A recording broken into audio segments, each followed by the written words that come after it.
4 rue Frédéric Mistral, la vie du quartier, épisode 1.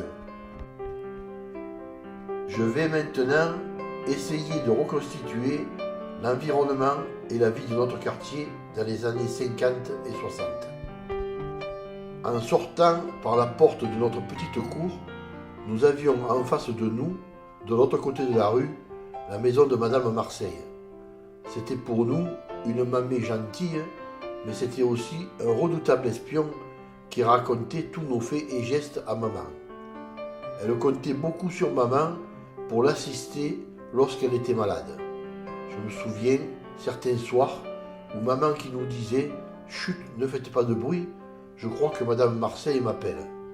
Car pour cela, notre voisine tapait avec une chaussure sur le plancher de sa chambre qui se trouvait juste en face de notre porte de la cuisine qui donnait sur la rue.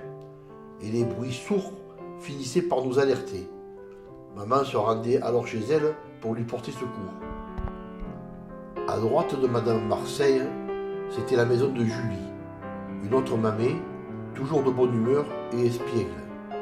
Sa fille Arlette était une amie de maman, c'était aussi la marraine de Jacqueline. Elle habitait avec son mari Darius à quelques centaines de mètres au quartier des Platanes. Un peu plus loin, habitait un petit bonhomme trapu, dont j'ai oublié le nom, avec lequel il n'y avait pas plus de contact qu'un bonjour ou un bonsoir. En continuant la rue Frédéric Mistral en direction de la rue de la Paix, plus communément appelée Grande Rue, il y avait la maison d'Arthur, alias Tutur. C'était le frère de Mado Pirian, une amie de mes sœurs et donc de la famille. Il était le seul dans le quartier à posséder un téléviseur. Et Mado, lorsque son frère était absent, venait nous chercher pour aller voir Rintintin ou Ivanoé le jeudi après-midi, ou, sur le soir, le jeu La roue tourne avec Guy Lux. Mado était souvent à la maison, elle venait entre autres discuter et lire les romans en photo que maman et mes sœurs possédaient. En face, la maison de Tutur, c'était un côté de la maison de la famille Cavagnac. En accédant à la Grande Rue, se trouvait face à la rue Frédéric Mistral, le magasin de Madame Sucillon, une mercerie où Lucienne a travaillé quelque temps.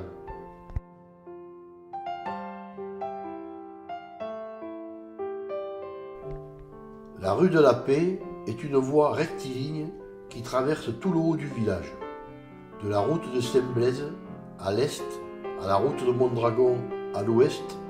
La rue Frédéric Mistral se trouve pratiquement au tiers de ce trajet.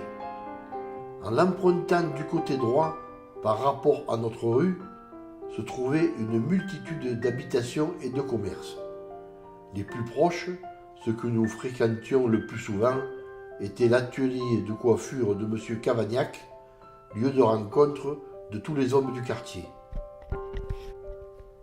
Juste à côté, il y a la maison de Mado.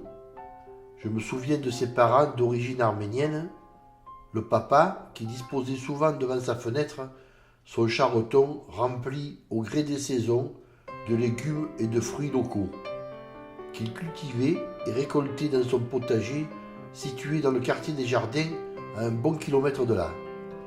Je revois aussi sa maman préparant des dolmas, spécialité grecque et caucasienne, composée de feuilles de vigne cuisinées et roulées, dans lesquelles on dispose riz, oignons, viande et épices. Un jour de Pâques, Mado nous avait offert des œufs durs teintés de superbes couleurs vives.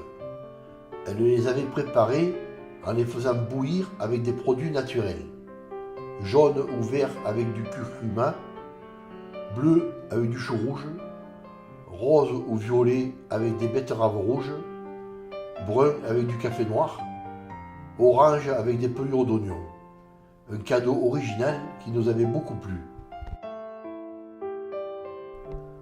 En continuant la rue sur son côté droit, il y avait le magasin de Madame Labaume. Elle y vendait tissus, draps et couvertures, ainsi que du linge de maison. Son magasin faisant angle de la façade, comportait une jolie niche qui avait certainement autrefois abrité une statuette.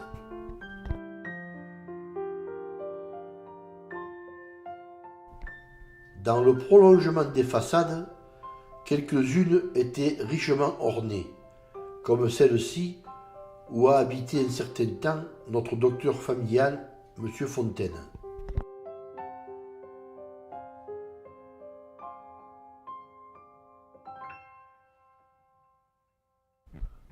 Un peu plus loin, il y avait un atelier de fleuristes, M. et Mme Roux.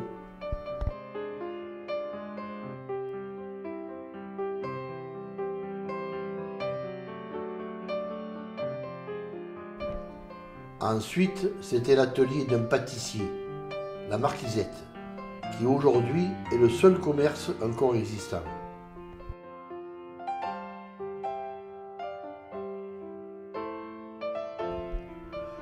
La rue se prolongeait sur 700 ou 800 mètres encore, avec de nombreux commerces. Poissonnerie, M. Lafont, fruits et légumes, Mme Velasquez, coiffeur, M. Taulier, puis encore des boulangeries, une bijouterie, une droguerie, etc. Mais revenons au quartier. En revenant sur le côté opposé, il y avait un passage muni d'un escalier en pierre qui conduisait au quartier supérieur du Puy.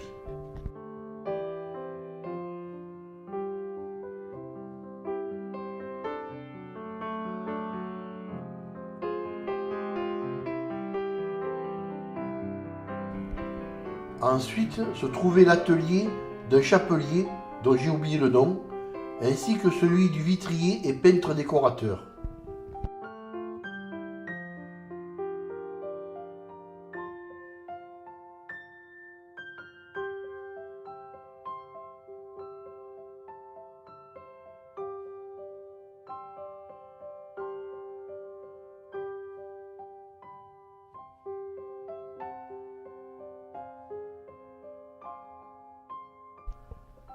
Puis c'était l'atelier d'un jeune cordonnier nommé Chabas.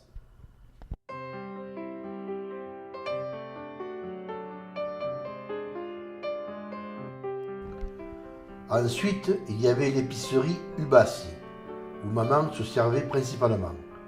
Tous les matins pratiquement, nous allions chercher du lait frais. C'était du lait de vache entier qui arrivait directement de l'étable dans de grands pots. Il fallait le faire bouillir pour le stériliser avant de le consommer. Cette opération créait une fine couche de crème à la surface dont je me régalais. Je me souviens de la grosse motte de beurre qui était en permanence sur la banque à côté de la balance et de la meule de gruyère. Il y avait toujours aussi une ou deux caisses de morue salée qui à l'époque était le poisson le moins cher.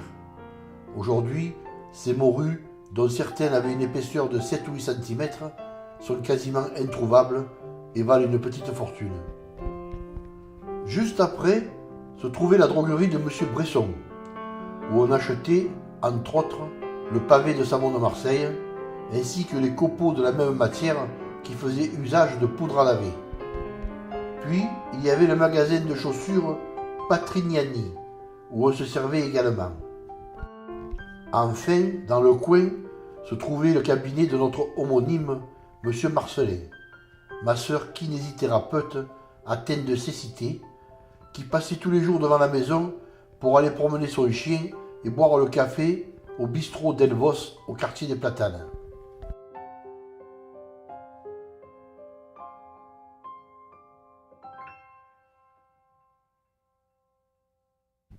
Voilà. Il ne reste aujourd'hui, excepté la pâtisserie La Marquisette, plus aucun de ces commerces.